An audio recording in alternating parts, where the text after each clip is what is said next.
Hey guys, it's Alexander Williamson here with The Secret History Living in Your Aquarium. And I wanted to show you my latest work with the Malawa shrimp. So, this is my Skittles tank.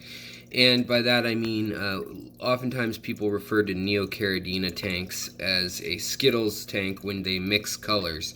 So I have been working on 4 different strains of Malawa shrimp for over 3 years now. And when I first got them, they were all kind of the color of this grayish one to clear, like this one here. So this clear is like a very normal color, and then they kind of, they turn light tan to brown, very, very kind of plain looking, like a natural Neocaridina shrimp usually. But I've seen them color up while either getting in the mood to be spawning or in just excited to feed, and after the lights come back on, moods. I've seen them turn some pretty interesting colors when I'm looking at 100 of them in a tank. The range of colors are interesting. So I decided to start selecting for color, and then I also tried to crossbreed them with Neocaridina, even though they're a Caridina species. But, I just haven't found any information on if that was possible or not possible. And later, people said it's not possible, it won't work. However, I do have a tank with some blue ones that are just extremely blue. Here's some more kind of natural color ones that you if you're gonna get Malawa shrimp online or something, this is usually what they'll look like, something like this. But I just wanted to share with you guys how far my strain breeding has come. In that the red and orange are very red and orange. The purple to blue have gotten pretty darn dark, and then the other ones are just a mix. But it just kind of shows you the range of them historically, or if you buy them, probably what you'll find as their range. You can see the red tips on the fins of that one there too, which is kind of interesting, the tail fin there. But yeah, so I just wanted to kind of show the progression so far. I know you guys have seen me feeding them downstairs, and they're just, I think they're a really good shrimp. They eat a ton of algae, and more so just detritus and junk, mulm, and things like that.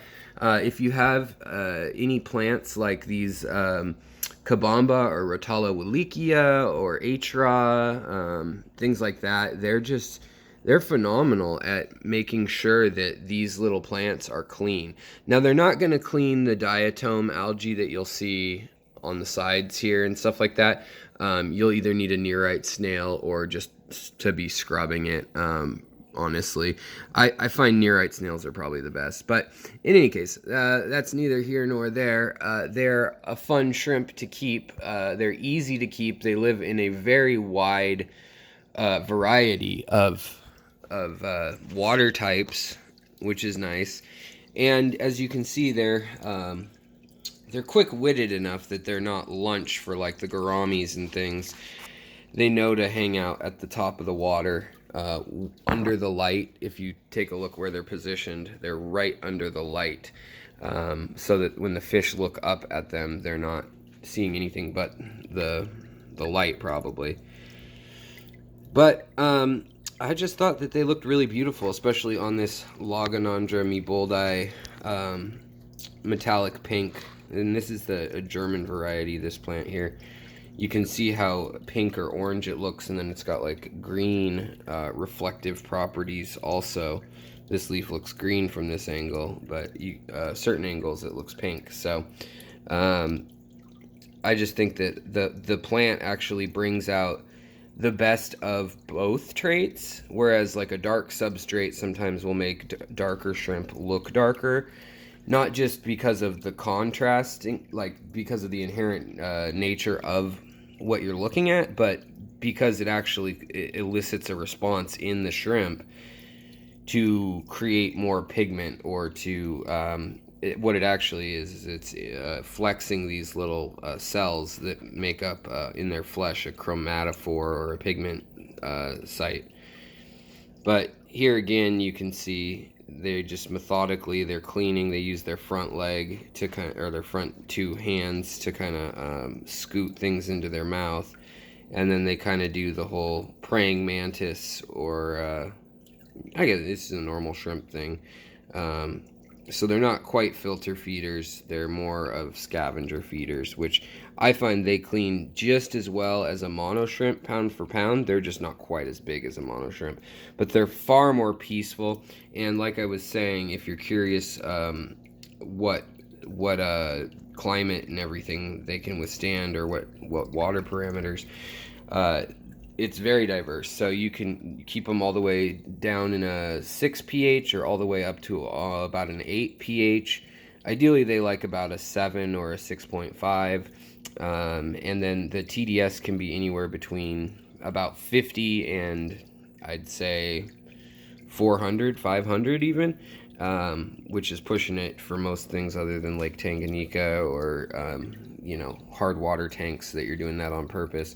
And I've had them live even in blackwater tanks with some really low pHs and lots of tannins. They didn't seem to thrive in that environment, but they survive. So I like having them in all my tanks. Just they're extra little cleaners, and they don't interbreed with the other shrimp. I haven't ever had them interbreed with any tiger shrimp, any Taiwan bees, anything like that. So I think they do kind of stay in their lane with other shrimp, with maybe the exception they might be able to have one generation of young with the neocaradinas that's yet to be confirmed, but they may have one generation. I'm guessing that generation is then not fertile, but that's typical with camels and llamas when you mix them, or donkeys when you mix a mule and a horse and a donkey and you get a mule, I should say. So I don't know. There's some interesting genetic things that could go on there, but I think they do actually mix, because downstairs the blue tank that had blue neocaradinas in it was far bluer than the other ones. It's either that or they're mimicking the other shrimp, which is a very real possibility, but if so, they're doing it extremely well, and that lets you know that there's a incentive to keep them with whatever color you would hope to see in that. So yeah, there they are, kind of the red, white, and blue of it right there. But I just wanted to share that with you guys. So I will talk to you later. There's links to where you can buy shrimp in the description with a discount code and all. And I will talk to you later. Goodbye.